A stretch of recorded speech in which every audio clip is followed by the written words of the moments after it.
जोरदार तालियों से एक बार उनका हार्दिक अभिनंदन स्वागत करेंगे भाई वीरेंद्र जी।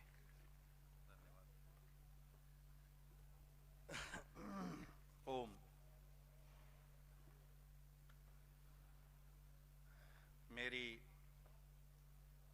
हृदय की श्रद्धा और विश्वास के साक्षात स्वरूप में विद्यमान आर्य जगत के श्रेष्ठतम सन्यासी श्रद्धेय स्वामी आर्यवेश जी,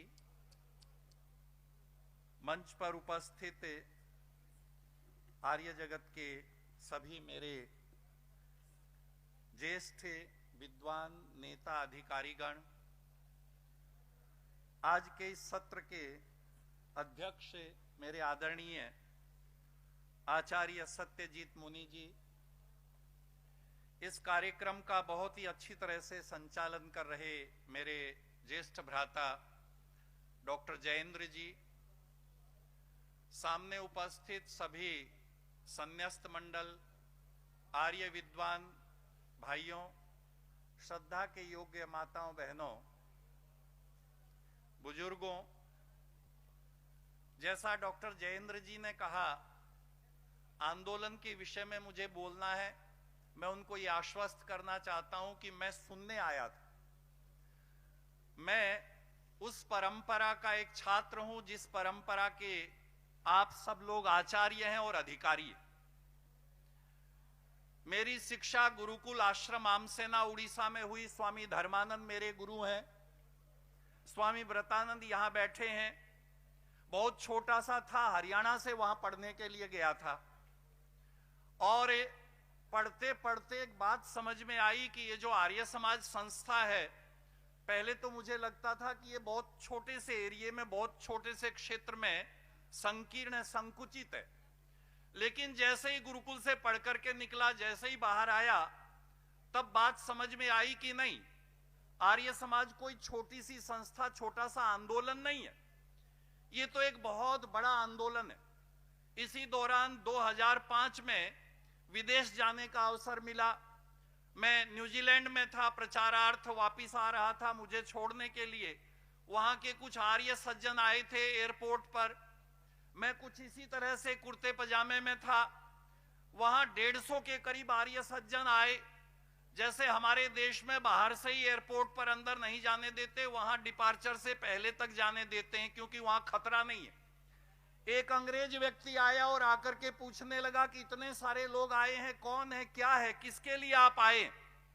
उन्होंने मेरी तरफ इशारा किया और मैं आपसे ये निवेदन करना चाहता हूं, वहां उस समय मुझे जो अनुभूति हुई स्वामी दयानंद के प्रति, आर्य समाज के प्रति, अपने गुरुओं के प्रति और आर्य समाज की गुरुकुल परंपरा के प्रति मेरे मन में वो श्रद्धा आज भी है, वो विश्वास आज भी है और हमेशा रहेगा।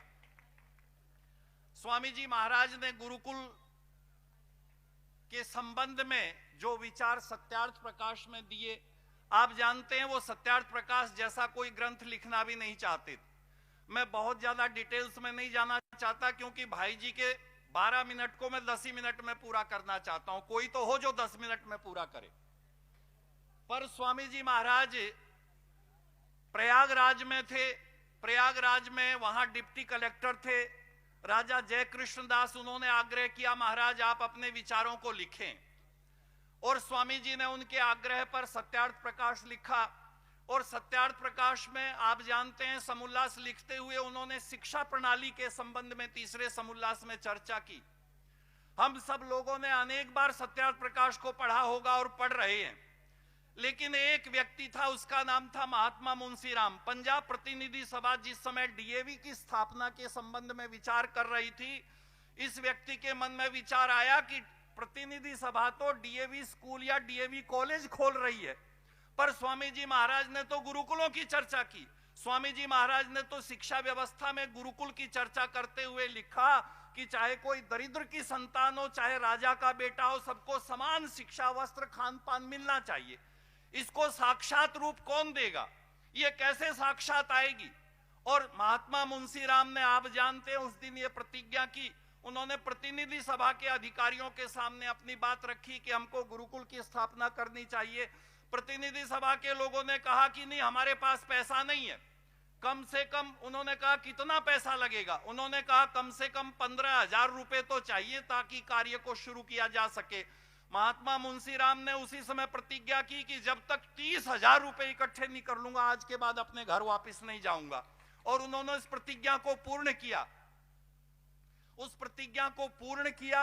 अब समस्या ये आई कि उस प्रतिज्ञा को तो पूर्ण कर लिया, पैसे तो इकट्ठा हो गए, लेकिन संस्था शुरू कैसे हो। माताओं, बहनों और सज्जनों, ये जितने लोग यहां बैठे हैं और आप भी सामने जितने लोग बैठे हैं, हम सब उसी गुरुकुल परंपरा के ही शिक्षित हैं। आर्य समाजें अगर आज सारी दुनिया में है और जीवित है और जागृत है और काम कर रही है, तो इसके पीछे गुरुकुल शिक्षा प्रणाली है। अगर गुरुकुल शिक्षा प्रणाली नहीं होगी तो आर्य समाज को प्रचारक कहां से मिलेंगे। आज सबसे बड़ी समस्या है, साधन संपन्न बहुत सारे लोग हैं, सुविधाएं हमको मिल रही, सहयोग करने वाले लोग भी हैं, लेकिन स्वामी जी ने आर्य समाज के प्रचार प्रसार के लिए जो शिक्षा प्रणाली दी थी, उस शिक्षा प्रणाली को आगे बढ़ाने वाले लोग नहीं है। वो शेर हम बहुत बचपन में सुनते थे, अब भी हमको याद आता है, हम बचपन में सुनते थे, अब भी हमको याद आता है कि आएंगे खत अरब से जिनमें लिखा ये होगा, गुरुकुल का ब्रह्मचारी हलचल मचा रहा है। गुरुकुल का ब्रह्मचारी हलचल तो मचाएगा, पर गुरुकुलों की स्थापना और उनका संरक्षण कौन करेगा। आज आर्य जगत के सामने बहुत बड़ी समस्या है, बहुत बड़ा प्रश्न है। हमारे गुरुकुल जो थे वो धीरे धीरे स्कूल बनते जा रहे, हमारे गुरुकुलों को धीरे धीरे विद्यालयों में कन्वर्ट किया जा रहा है। आप बेशक कन्वर्ट करें, आप खूब विद्यालय बनाएं, लेकिन एक बात हमको याद रखनी चाहिए, अगर स्वामी दयानंद के मिशन को जीवित रहना है, अगर किण्वंतो विश्वमार्यम की जो भावना ऋषि ने चाही थी और शिक्षा व्यवस्था में जो आमूल चूल परिवर्तन स्वामी जी महाराज करना चाहते थे, जिससे देशभक्त लोग पैदा हो, जिससे अपनी संस्कृति के प्रति आस्थावान लोग पैदा हो, क्योंकि शिक्षा का प्रभाव कैसा होता आप जानते हैं। मैं काले की उस शिक्षा पर मैं चर्चा करना नहीं चाहता। भद्र पुरुषों, माताओं, बहनों, मैं तो एक ही बात कहकर के अपने वक्तव्य को पूर्ण करना चाहता हूं।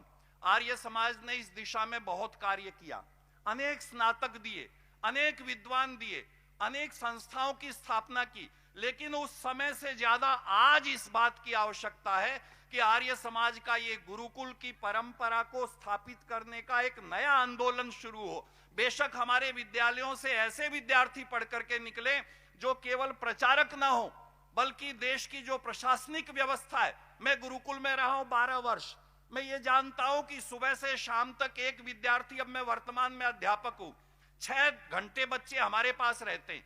6 घंटे में हम उन बच्चों को बहुत कुछ सिखा पाते हैं। अगर गुरुकुलों की परंपरा में सुबह से शाम तक 24 घंटे आचार्य के पास रहने वाला विद्यार्थी, अगर आचार्य उसके जीवन में परिवर्तन लाना चाहे, आचार्य उसको संस्कृत साहित्य, प्राचीन वैदिक शास्त्रों के साथ साथ आर्ष पाठ विधि के साथ साथ वर्तमान की शिक्षा, जिसके आधार पर वो जीवन में श्रेष्ठ पद प्राप्त कर सके, प्रशासनिक अधिकारी बन सके, इस देश को नई दिशा और देश की दशा को सुधार सके, अगर गुरुकुलों में ऐसा परिवर्तन किया जाएगा तो वो आने वाला समय आर्य समाज का होगा, ऋषि दयानंद के मंतव्यों को पूर्ण करने का होगा। इसी की आवश्यकता है। एक बात कहकर के समाप्त करना चाहता हूं कि बढ़ गई है पीर, अब पीर मिटनी चाहिए, इस हिमालय से कोई गंगा निकलनी चाहिए। मेरे सीने में नहीं तो तेरे सीने में ही सही, मेरे सीने में नहीं तो तेरे सीने में ही सही, हो कहीं भी पीर, हो कहीं भी आग, तो बस आग जलनी चाहिए। अब अग्नि प्रदीप्त करने का अवसर है। इन्हीं शब्दों के साथ आपका बहुत बहुत धन्यवाद।